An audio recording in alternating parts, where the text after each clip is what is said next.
everyone. Yeah, good evening, Mr. Shivakumar.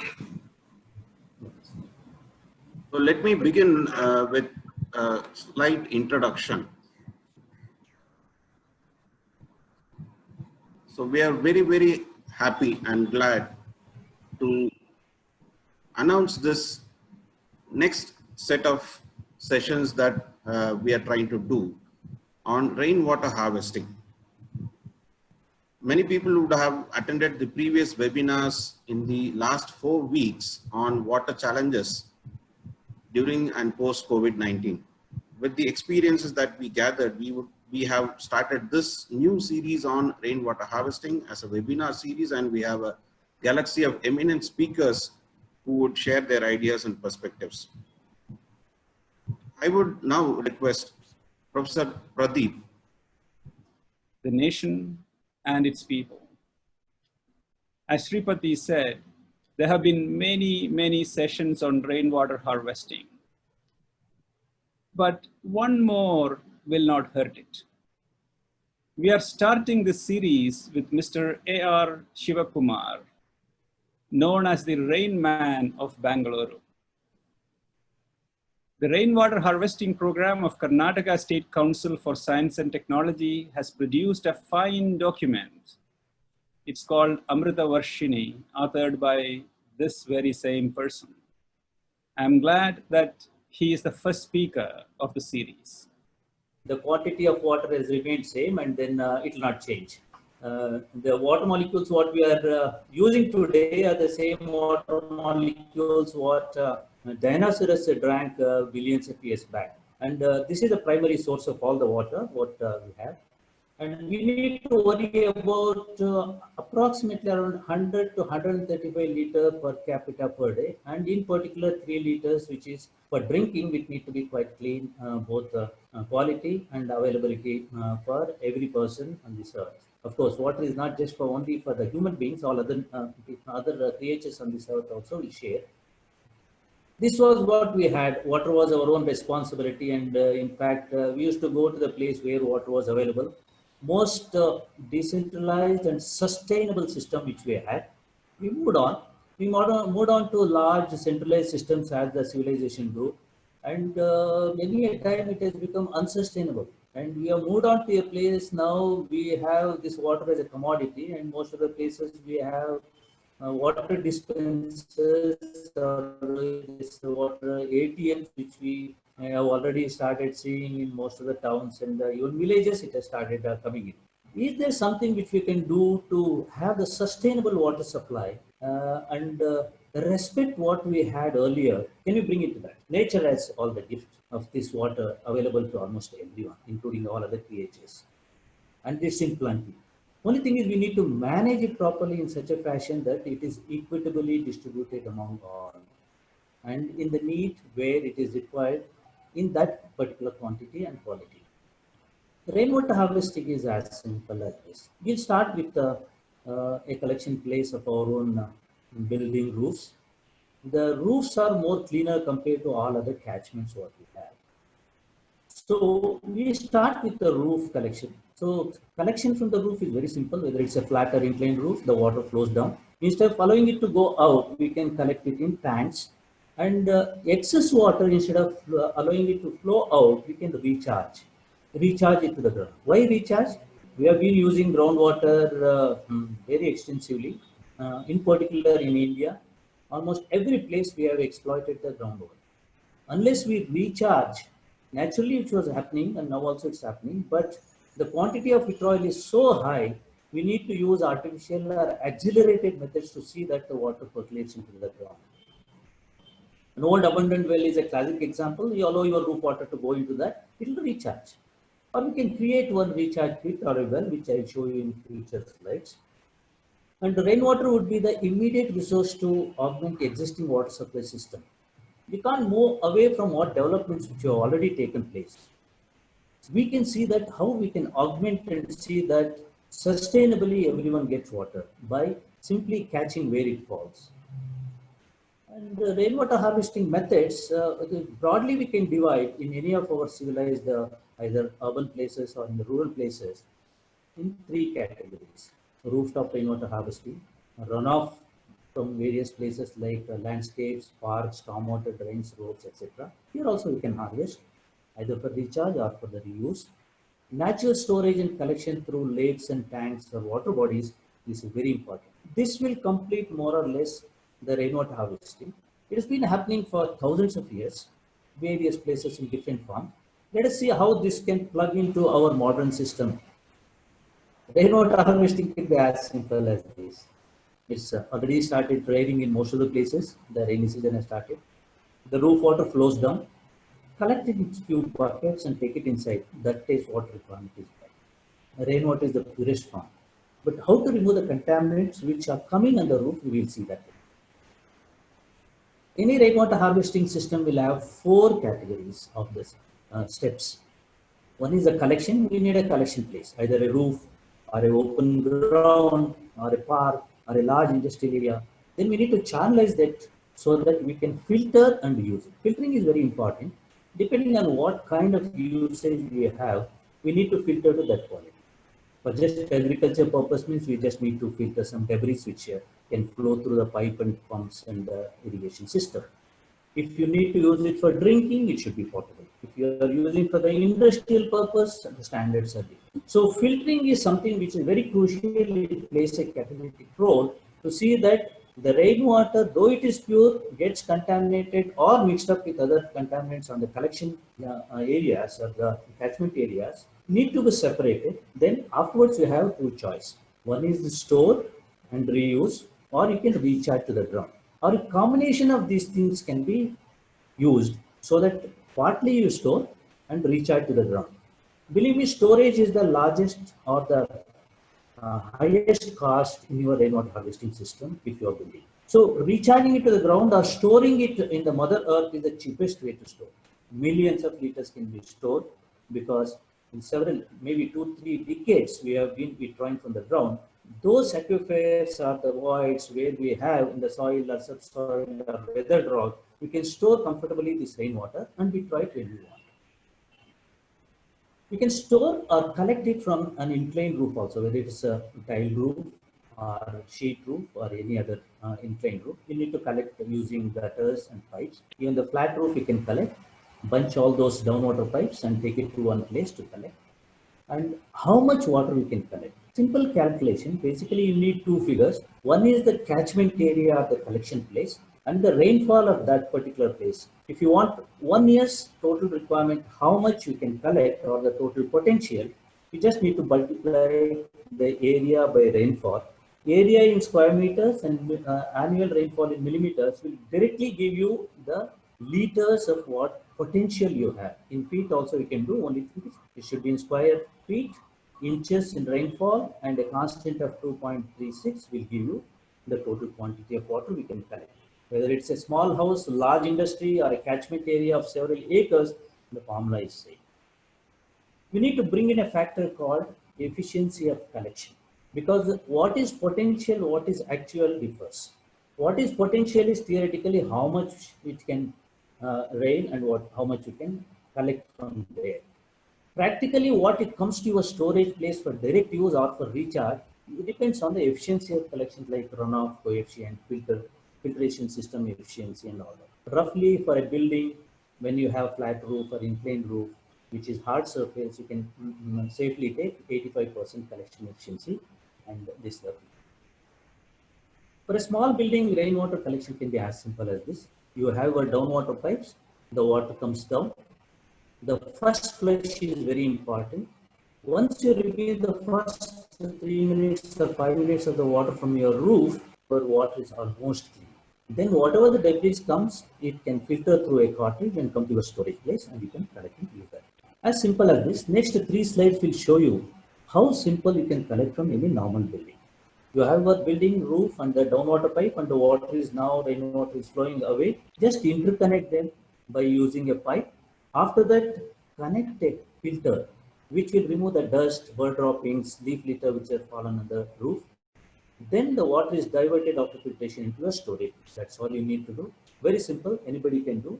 And approximately for a single house, if you have a storage, the piping costs around 1,000 rupees and the filter may be costing 5,000 or 6,000 rupees. and a labor 2,000. Around 10 to 12,000 rupees is the cost. If the building is little larger, the cost is extra. If you don't have the sum, the cost goes up. We will see. Even for large buildings, you can do that, whether it's a multi-story building, an apartment, industry, or any other such buildings. Here, the system required is we need to know total quantity of water which is flowing. So, little hydraulics we need to worry about the flow rates, the size of the pipe, size of filtration system, what kind of filtration which you are going to use. After that, also you can store and also recharge groundwater. Simple diagram can show you. Basically, the rainwater has to flow by gravity. From the collection place to the storage or to the recharge, by gravity water has to flow. So choose the place of filtration as well as storage at the lowest portion of your project or your house or wherever you want to do rainwater harvesting. And systematically have the pipelines with gradient so that the water flows down, and a high volume filtration system for large buildings, and then storage. I have developed both for the domestic pop-up filter, which is across the country serving. Then I have developed a totally automatic system for very large scale system, which I have demonstrated also. This is for a very large system, like the Secretariat of Government buildings or large hostels or airports or IT sector. The large quantity of water is brought to one place, and we have a totally automatic filtration system which I have developed. It's called first flush lock and a diverter. Later it stores in the tank. What it does is every time it rains, this particular tank stores the first few minutes of the rain, maybe 3 minutes of the rain with all the contaminants, and there is a lock which locks by itself automatically and divert the subsequent cleaner water through a pebble bed filter into the tank. How is this automatic? Once the rain stops, all this dirt and other water which is stored in this first flush lock will percolate into the ground because the bottom is not concreted or cemented. Valve opens, then it is ready for the next day or after a week, after a month when it rains. It's totally automatic. You don't need to clean or do anything. It's working very well at various places, including all the hostels of Anna University campus in Chennai and various others. Storing rainwater is in various forms you can store. One is the HDPE tank, which is simple, but up to 5,000 liter you can store. Beyond that means we need to go for either a masonry surface tank or underground tanks. These can be built by using brick or cement concrete. I was part of a very large program in Karnataka where almost every rural house has been built with a rainwater harvesting system. What we have given is basically a collection system and a first flush valve. Then we have a sandbed filter. The water goes through this. Below this we have jali where the water percolates into the tank after filtration. This tank is totally sealed so that the water which is stored in this is not exposed to sun. Even after several months, water is safe to use, and they are using this. And I can say this is the happiest family. They generate their own water from their rooftop, get filters, stores here. They have the cleanest form of water. This tap has a lock so that every day they withdraw only around 10 to 20 liters of water for drinking and cooking. Otherwise, they use the hard water or the contaminated water available from borewell and various places. Even in large-scale school programs also we have done, where the roof water is collected, filtered and stored for drinking purpose in the school. We'll come to groundwater recharge. Groundwater recharge is a very simple process. We dig a hole in the ground and we have precast cement ring wells. This is the cheapest and the best method we have seen. Of course, there are, depending on the region, there are different methods which are adopted. And construct a well by using these cement precast rings, and no plastic in between two rings, and a safety mesh at the top before the last ring is placed, and a disc over that. Allow the rainwater to go into this, inside this, if it is filtered. If it is a surface flow, allow it to go in the annular place. So what we should observe is this entire well is empty. There is nothing filled in that. No filter media, sand, charcoal or aggregates are required. Only we need to worry about the annular place outside, which aggregates are filled in that. Even in large economically weaker sections, slums and other things, rainwater harvesting is practiced. Collect the roof water, filter it, store it, and give it for drinking purpose and everything. So as part of large programs in United Nations Development Program across the country, in Uttarakhand we have developed, where in the Himalayan region and other places, roof water is collected, filtered and stored and used for drinking. And we have trained skill development programs so that impart training to those people and they will build on their own. These are the happiest moments when these people have found water just beside their house and throughout the year they're using for drinking. Rainwater harvesting is not complete only with the buildings, like the basics can also be part of the pavements, like footpaths and others also where percolation can be. And it can be as simple as that collecting a dhoti or a sari on a rooftop. And this is the purest form of water what you can get. Let us come to see that how practically we can do. We have developed an app. This is an app in collaboration with the United Nations Education, Scientific and Cultural Organization, UNESCO. So I spearheaded this program in collaboration with the Indian Institute of Science Supercomputer Division and NMIT. We have developed an app. Today I'm going to demonstrate this app, how it works. Basically, this app stores large amount of data, which is basically the rainfall data, daily rainfall data of that particular place. 586 towns and cities across the country, from the northeastern states to Kanyakumari, western places, and north also, all we have collected from the IMD. That data is stored in the supercomputer division of our ISC. That plus the software which works at the background will give you all the necessary inputs at a click of a button, and then you get this one. This is the app RWH Advisor we have. Basically, we need to enter only few things, very little. Anybody can enter. Your name is optional. For example, Chinnaswamy is from India in Tamil Nadu.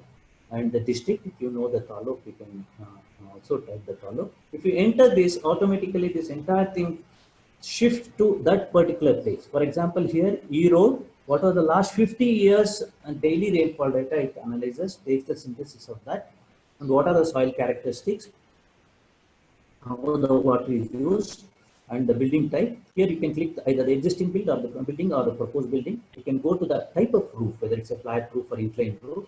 Then if you go to the next one, it will ask you some small details about your house or a catchment place. This app is built for small buildings, basically all residential buildings and small apartments and institutional buildings. For example, this particular person in Erode, Chinnaswamy, say he has around 200 square meters of roof area. Here, this you can toggle here. You click up this button, you can change the feet also. You can enter. Either you can slide this bar or you can enter the numbers here, so that your roof area comes here, approximate roof area, what you can collect water from. Then it will ask you whether you have place to build your sump or rainwater harvesting recharge structures. You can say that approximately whatever the open space that you have. Later you move on to number of floors what you have. This takes into calculation for the costing and what kind of materials are required for rainwater harvesting in your building. So the number of floors, as they increase, the length of pipes increases. As the roof area increases, the size of the pipe plus the filtration system also increases. This is how this app is being built. All these things work at the background. Only these three numbers we need to add. Then you say how many people are there. This is to tell you what kind of water usage you have. Either you can enter the total quantity of water what you use per day, so that the rainwater can offset that, or number of people. If you enter here, it will take the WHO standard of 135 liter per capita per day, and then the entire calculation rewards and starts working on that. This Erode, when we click on the button with these details, will give you this data. These are the results. This will show you rainwater potential in that particular place where we clicked is 1,33,000 liters in the roof area of 200 square meters. And suggested most optimum tank size is 10,000 liters. Suppose if you build 10,000 liter tank, you can in a year collect with the efficiency factor of around 85%, close to 60,000 liters of water. 111 days, it can say that you don't need any other water, and rainwater alone you can sustain. 30% if your annual requirement is met from rainwater by having 10,000 liters sump is 8 days in a year your sump will overflow. This will also show you when it overflows. It predicts basically how it has behaved in the last 50 years rainfall in that Erode or whichever place which you have taken, then works on that. And there are around 40 rainy days in that place. It also shows you. The excess rainwater can be, the overflow can be put into groundwater recharge also, you will see. The next, it will also show you a graph with January 1st to December 31st. It will show, if you move your cursor on this, it can show you which day, how much it has rained, the rainfall data, the blue lines. And whatever we have this brown color lines, this will show you what is the total quantity of rainwater cumulatively stored after your usage in your tank of whatever the size which has been suggested. This is the graph. You can hover around here and then show you. And it will also, when you move on to the next, it will show you what is the tank size which has been suggested. In this tank size, how many options of this construction what you have.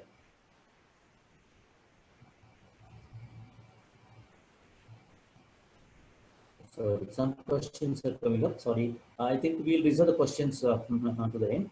How do I? Yeah, I have.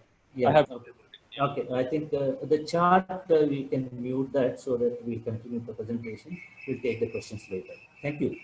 Now you see this tank, it will give you several options because the open space around your building may not be same in all sides. So depending on the open space, you can choose the length, width and the depth of the tank. You can see A, B and C. This is the internal dimension of the tank which is suggested. There are many options we can choose. The best option is, for example, it's a cube. The length, width and the depth, if they are equal, that is the best size and most economical size of the tank. But you can choose others also.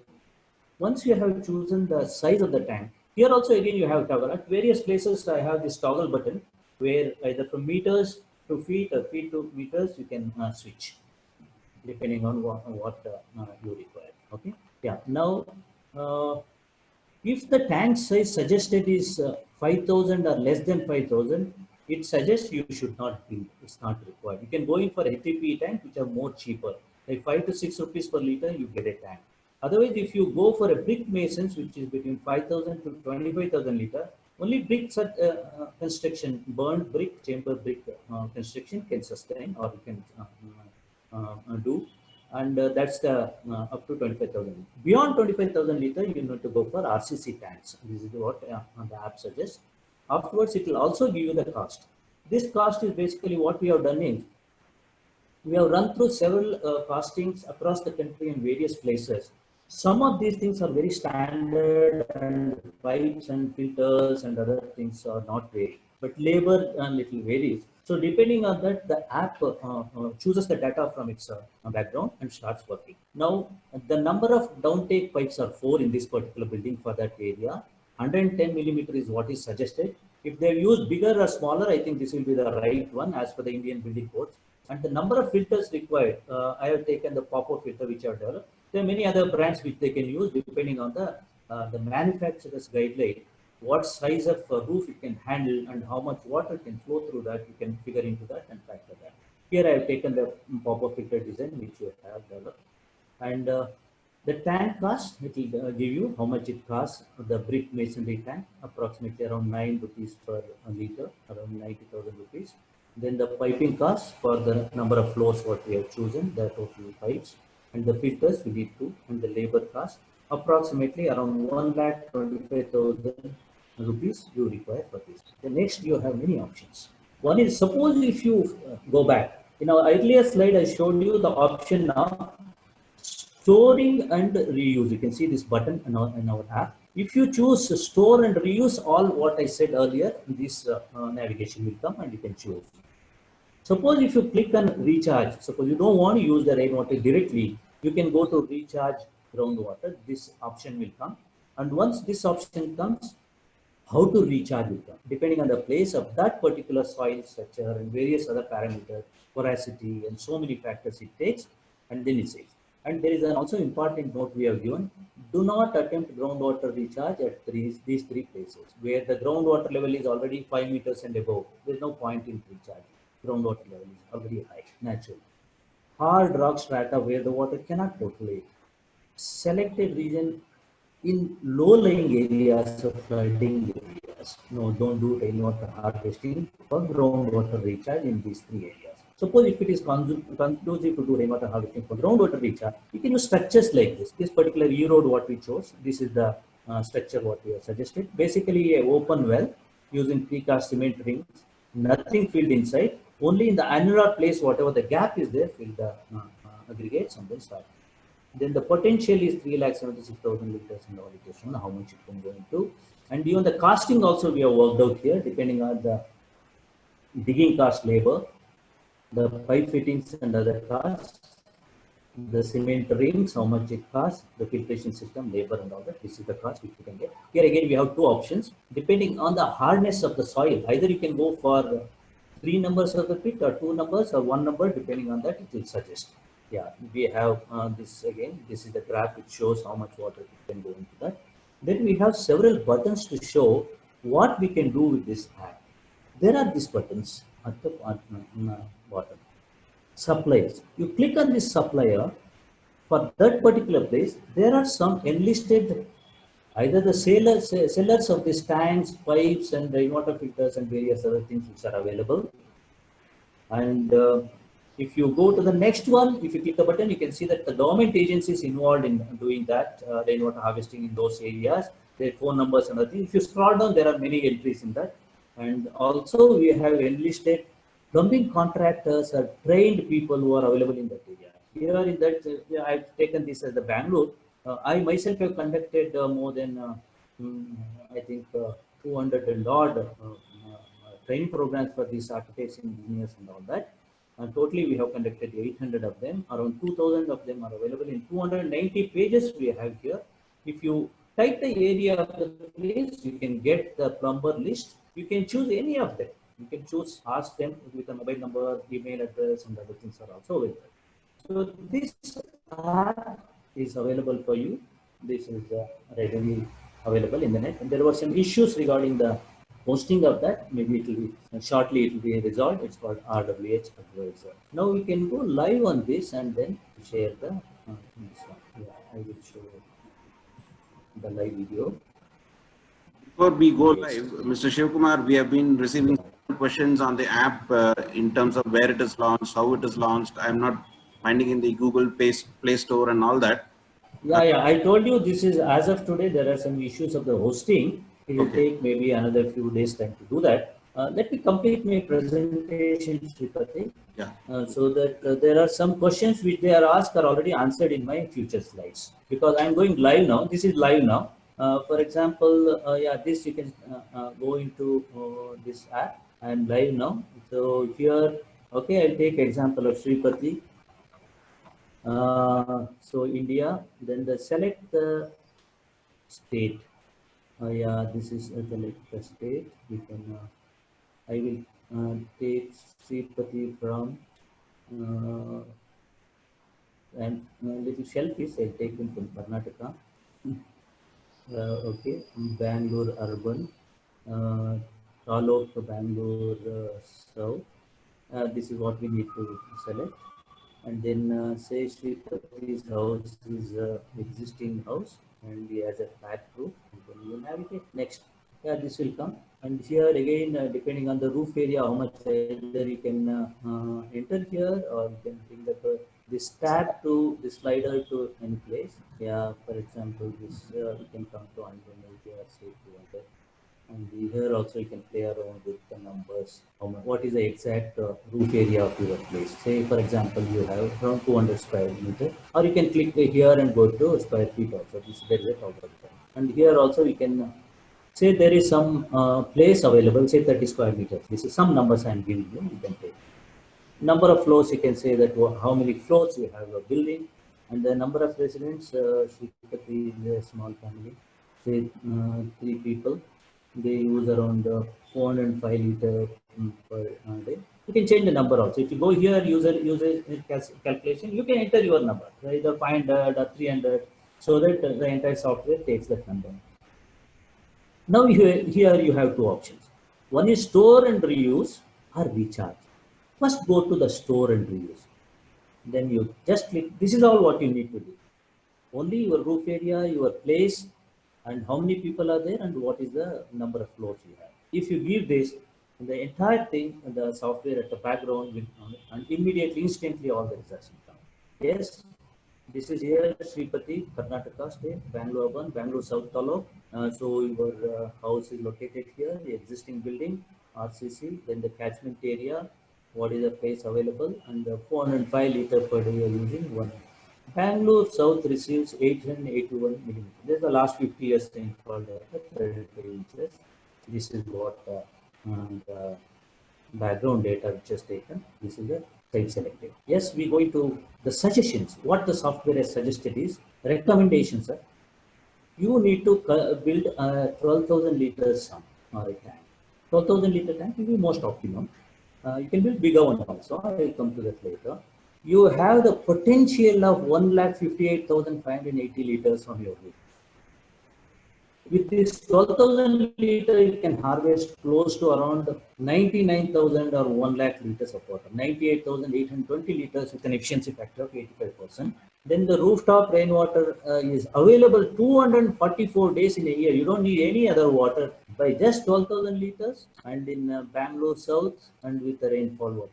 67% of your annual requirement is met out of rainwater. Your sump is likely to overflow for 8 days in a year. I will show you which day also because it predicts based on the historic data. In Bangalore, in this particular site where we have chosen is around 75 working this rainy days which we get. The excess rainwater can be pushed into groundwater recharge also it suggests. Then this is an interesting graph what we have done. This has from January to December 31st, January 1st to this one. This side we have the tank size or the total quantity of water which is stored in your tank. And this side it is the graph shows how many millimeters of rainfall which has happened on that. For example, you hover around your mouse at any place. For example, I come here. This is 23rd August. Water available in the tank is around 2,587 liters. Rainfall on that day is 5.5 millimeters. So you choose any date, it will give you. This is, you see, tank is overflowing here. 11,990 liters of water, 8.9 millimeters of rainfall. Previous day it has rained, that's why you see 8th November it has rained 50 millimeters, 50.9 millimeters, and the water available is 12,000 liters. The tank is overflowing on this day. Like this, you can see that historic data taking, and more or less it has worked. In the last 10 years, we have tested this software. And in most of the places, the behavior is same, unless there is a skewed results of your rainwater harvesting, the rainfall data. Next, if you choose, it will show the size of the tank. Here again, you have the feet or the meters. This is 12,000 liters, length, width, and depth. These are the numbers from the inside of the tank, internal dimension of the tank. What is the width, what is the breadth, and what is the depth we have. And most optimum would be something like this, what all are shown in this red mark, or you can choose any other depending on the open space available. You can choose instantly, it will change to feet if you change. You see here, instead of meters, it will show you what is the feet. See around 13, 5, and 6.5 feet. This is the dimension of the tank. It will suggest, as I told you earlier, if your tank size is say 12,000 liters, you need to go in for only masonry structure. That will be the most suitable for you. ATP tanks are not suitable more than 5,000 liters. Only in special cases you may use. Otherwise, brick masonry is 25,000 and above, you have to go for RCC. Then next, if you choose, it will show you various other factors. You can come back also, like for example, it will show the cost. Here the cost is based on that particular place availability of material, how much it costs, and the labor. Certain survey we have done based on that. Some numbers we have plugged in, and then it takes up the numbers which are already prepared. The number of downwater pipe sizes, the number of filters required, the tank cost is so much, the piping cost is so much, the filtration cost, filters number 2, the labor cost which are taken 1,38,000. This includes the tank cost also. If you have already a tank which is available, maybe 10 or 12,000 liters, the cost of the tank, which is the bulk of the cost, will go up, and you will have just approximately around 30,000 rupees cost for this. Yes, this is how we can go for groundwater recharge you won't store. I'll come to that later. But I can show you live how this can also happen with various other factors. One is supplies. For example, if you click on the suppliers, this is for Bangalore. It is we are digging out data of Bangalore. Yeah, Karnataka. This is in alphabetical order of the suppliers. Their name, address, the contact numbers, email, and other things are available. For the pipes, filters, tanks, and what other materials are required for your. So this is a very long list. You can scroll down, and then in different pages, different areas are also available. We can go to government agencies which are supporting rainwater harvesting. There are various government agencies. All this, if you click, you can know in which place, location for Bangalore and other places, Belgaum, who is the person, what is the department name, and what is their address, what are the numbers, mobile numbers are also given. This is the facility available to see either what is the policy of rainwater harvesting in that place and what incentives they are providing for doing rainwater harvesting. Are there any already trained group which will come and assist you from the government or any other agencies? That's what this particular thing gives you. Then you can go to trained plumbers here. This is loading from the Bangalore data. Bangalore data has 290 pages of this. You just type an area of place where you are located. For example, my house is in, say, Vijayanagar. This is Sripati, sorry. Yeah, Vijayanagar, you see already there are so many people who are available who have been trained, professionally trained, and they know how to do rainwater harvesting. They are plumbing contractors, architects, engineers who have taken up rainwater harvesting as a profession. Their mobile numbers are available. You can go to various other pages. So there were several people which are available there. This apps take this, and then in certain places, in many other states, these data may be missing in the app because we have tried our best to get it from the government agencies or other agencies who are involved in doing rainwater harvesting. They have not provided the data, so they may be empty in those areas. And we have also provided one more option. For example, yeah, so we have to go back to see that what options we have to recharge also. I think for groundwater recharge, modify the input data. Here instead of plain roof. Yes. Come here, you see, I showed you these two options. One is store and reuse. Can you go in for the groundwater recharge? Yes. Then the results.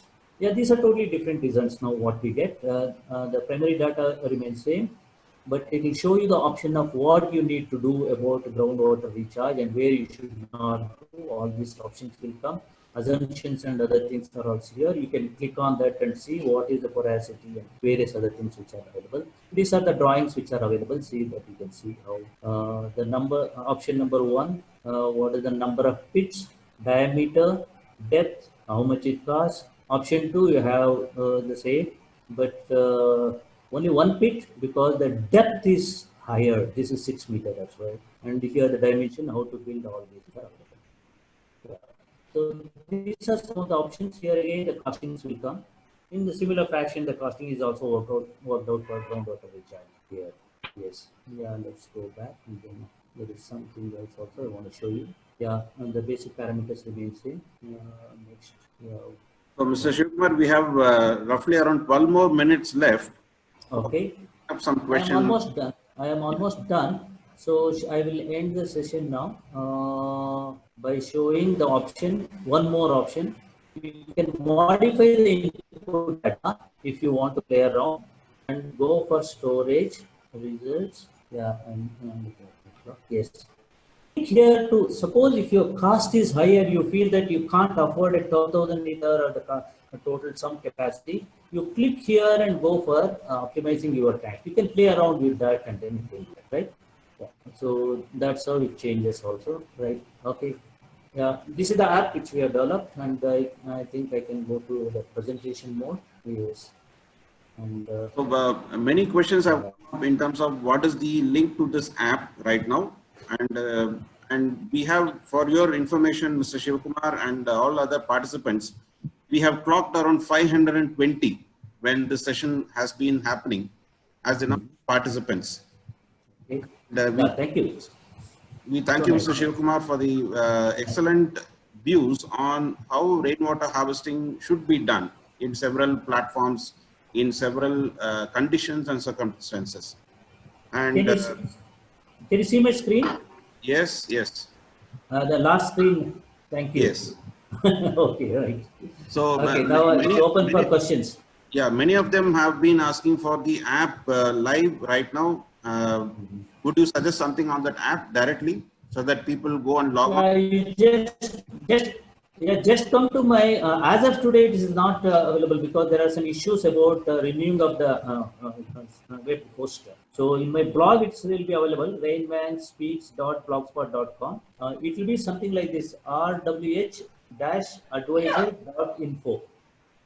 rwh-advisor.info. Thank you, Mr. Shivakumar. Few questions which I noted down. There are around 100 questions that have propped up in the chat box as well as the Q&A box. Okay. Okay. Few relevant questions that I would request you to answer. Somebody is asking, in the Ganga Yamuna River basin, should we put its the rainwater collection in tanks or use it for recharge? This was one. Yeah, whether it is Ganga basin or Chennai or Northeast, my first answer for rainwater harvesting is please store it and use. There is no other water which is equivalent to rainwater. You cannot compare any water, whether from tank or anything. So your first option should be store and use it for drinking, cooking, and all other parameters or whatever requirement. Then you go for recharge. Recharge is very, very site specific. Depends on Ganga basin is from Himalaya to the West Bengal. It's very difficult to answer such questions whether we can recharge there. But always my option is to store and reuse. So somebody asked, do we need to know the depth of the water table before recharging? That's right. I showed you in my on this one. If it is less than 5 meters, you should not recharge because the water table will be high. It cannot take flood your place or hard rock where the water cannot flow. How much rooftop we should aim? Rooftop water we should aim for when we have the roof, rainwater ecological functions that are existing. What is the max target? Sripati, you have no choice to choose because your roof is available, whatever the building. Okay. Try to see that the entire roof is used practically if it is possible, so that you can even smaller range, it will not yield much. So your tank is collecting. The catchment area decides how much you can collect on that day's rate. So try to maximize the catchment by using the entire roof unless practically it is not possible. For example, some people have built the wall which is adjacent to the others and we can't cross the pipe to the other side. Then you forget it, whatever is available on that particular side and physically which is possible to connect the downwater pipes, you can change. So RWH near lakes, somebody asked this question from Bangalore. Yeah. RWH near lakes, do we have any guidelines or recommendations from the government? Yeah, we have very good guidelines. If you are very close to a lake, you don't need to worry too much about surface recharge. Unless you have a deeper borewell and if it is not yielding direct injection of rainwater to the borewell, though it is banned. So because I was one of the person who wrote the policy for the entire Bangalore for rainwater harvesting, direct injection of rainwater from the roof or any other catchment to the aquifers is banned. But still, if it is a dry borewell, if it is a confined aquifer, you can use it as a storage. Millions of liters can be stored there. But near the lake, store and reuse is a better option because lake would have already recharged your subsurface, the shallow. So, yeah, sloping. There is a sloping roof made of tin. Yeah. It has a lot of groove. Can we do rainwater harvesting? Yeah, perfectly. I showed you the slide of the Himalayan region.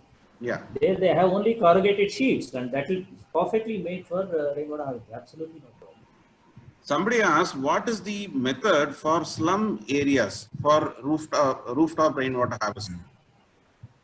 Yeah, slum areas, my suggestion is please don't go for individual home. A collective or a community approach is better because those houses or the huts are packed one close to the other. Second one is each roof is slightly different from what they are. So you have to carefully choose which roof is clean and bund them together and channelize all this water into a common source of storage. After thorough filtration, you can give the community approach is the best in some areas. Somebody asked on how do we distinguish acid rain and rainwater? There is no acid rain, don't worry, unless you are very close to the refinery or a chemical industry or canneries. Otherwise, don't worry. Rainwater is slightly acidic. It's a universal phenomenon. But once you store it for a day or two, it will become almost normal. I've been using, I don't have a city supply in my house.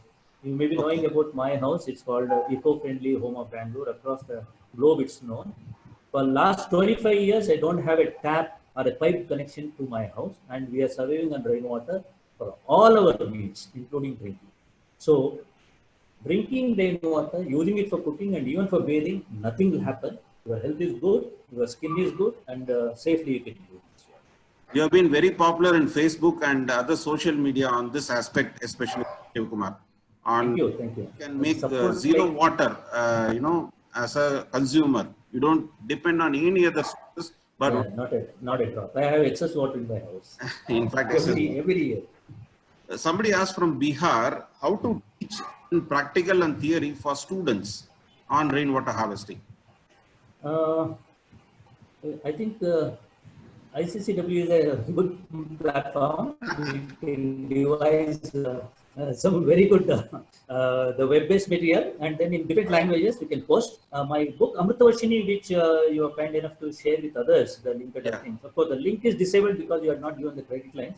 Now I can allow you to use that. Those things can be shared among people. There's enough simple material available for people to use, or you can create some very good material and provide them with the idiot pictures, what they call. We don't need to read, but by seeing that, those things can be done. We can do that. Among several questions, there was one more question I would like to take up and then hand it over to Professor Pradeep for his questions. Some question on without physical removal, how do we do a backwash of filter media?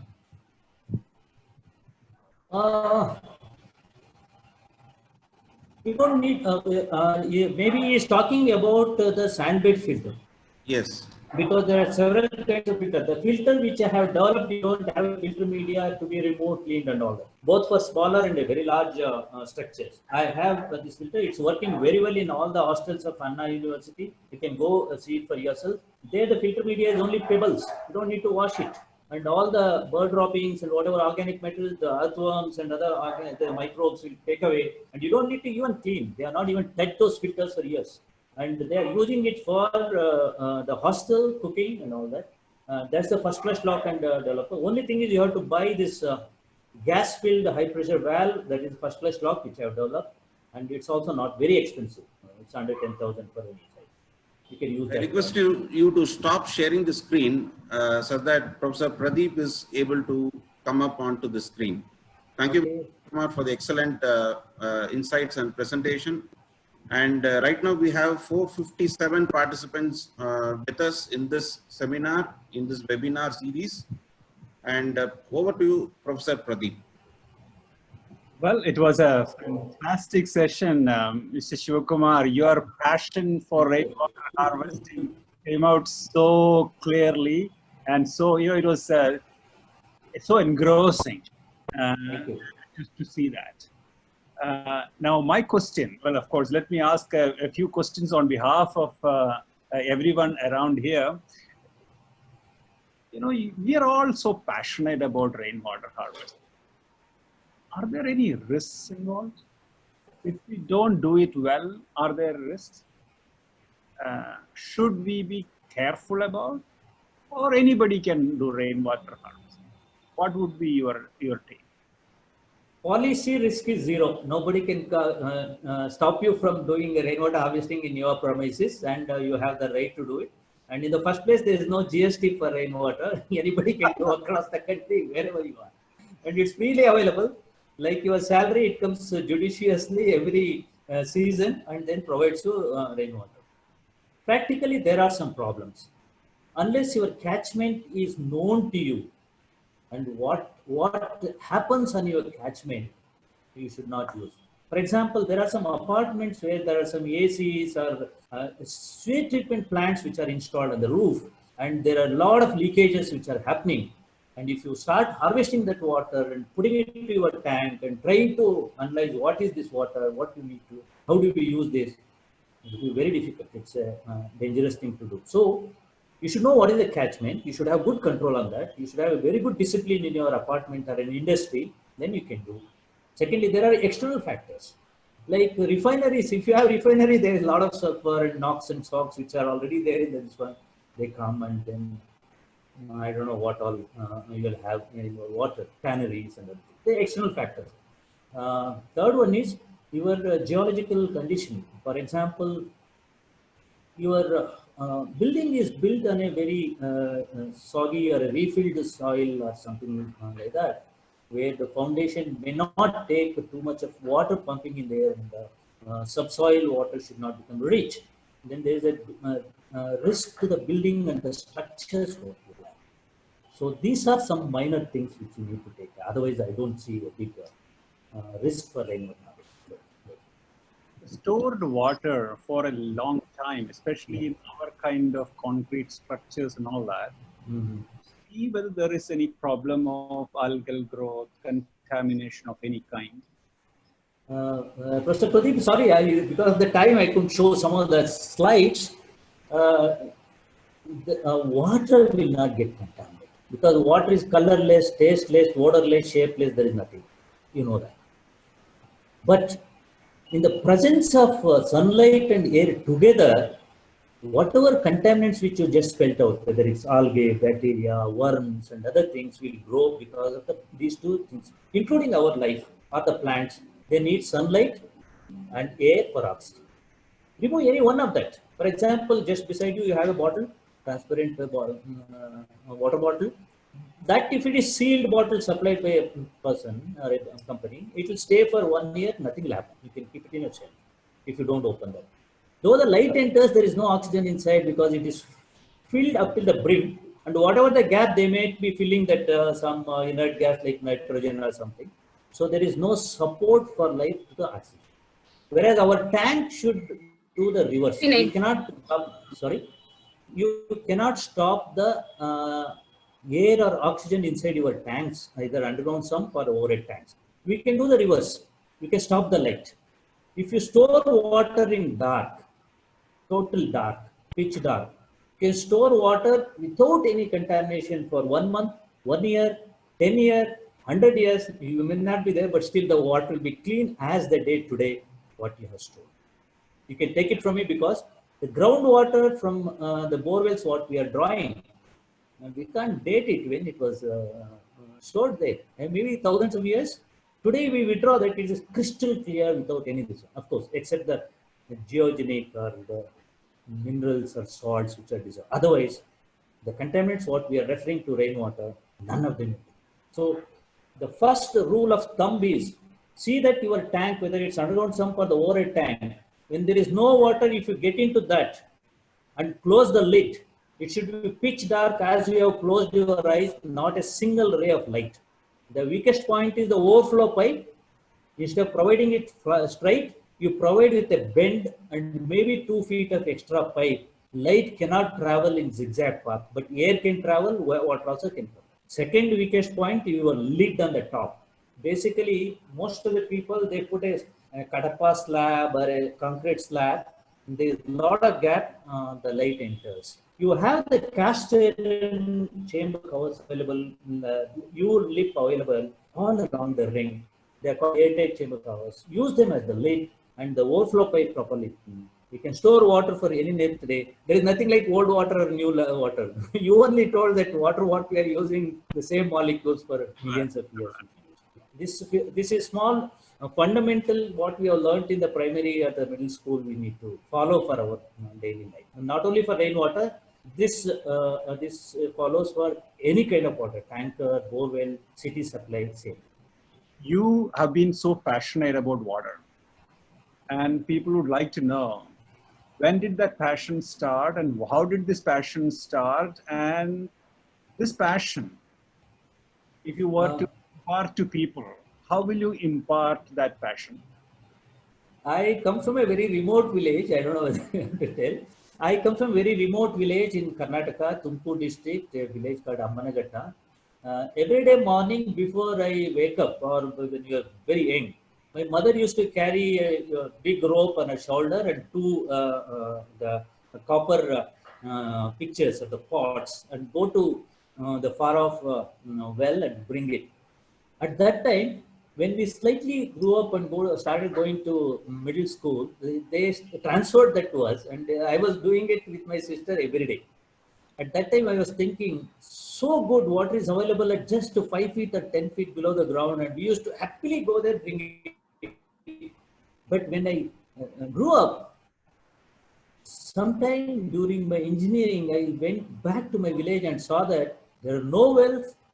Bore wells are also dry. The pace has already passed out, and people are waiting for the tankers and somebody else to supply.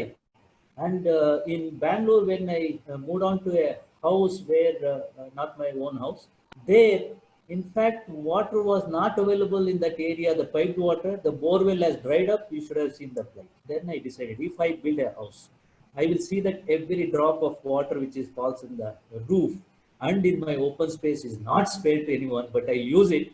Excess water I give to the society as groundwater recharge. I am doing that from last 25 years. I am living on rainwater without a connection in Bangalore from the last 25 years. So we can remove the tap connections from every home. It's probably one of the ways by which we can enforce rainwater harvesting. Professor Pradeep, no, I will not recommend that. we should not be too idealistic, because this calls for a very large storage. In my house, we have 45,000 liters storage. It's scientifically calculated. 100 days of dry days between two successive rains in Bangalore, last 100 years rainfall data I have. To fulfill that, 400 liter per family per day in my house. 100 days into 400 is 40,000 liters. I have 5,000 liters, like guest like you, if you come, you will use it. So in my house, 45,000 liters storage I have. It's quite large. The cost will also be high. Secondly, not everyone will like to use rainwater for all the purposes. Many people still they have some stigma that we should not drink it and all that, and difficult to convince them. So what we can do is, they have some system. They are living already. You augment that supply and ration the already scarce city supply through dams or rivers in such a fashion at a very low cost for the basic needs. And if you are using much beyond 10,000 liter per family per month or 15,000 liter, you charge it very high. Then you can equitably distribute the river water, the dam water to every family without any problem, whether it's Chennai, Bangalore or Delhi. Each one will start going in for rainwater harvesting, and without any compulsion they will. Obviously, that needs pricing policy. Pricing policy and equitable distribution, ensuring that everyone is having adequate quantity of water. And that calls for a very big debate. But one thing that is very clear from your presentation is that do this for just a few years, India will be water secure. Definitely. I am positive about that, and everyone can do it. It's a doable thing. It's not that we need outside support, or which is not possible. Everybody can do it. That's all that I should be probably asking. We don't have much time left. And over to you, Mr. Sripati. Thank you, Professor, and thank you, Mr. Shivkumar, for the several insights.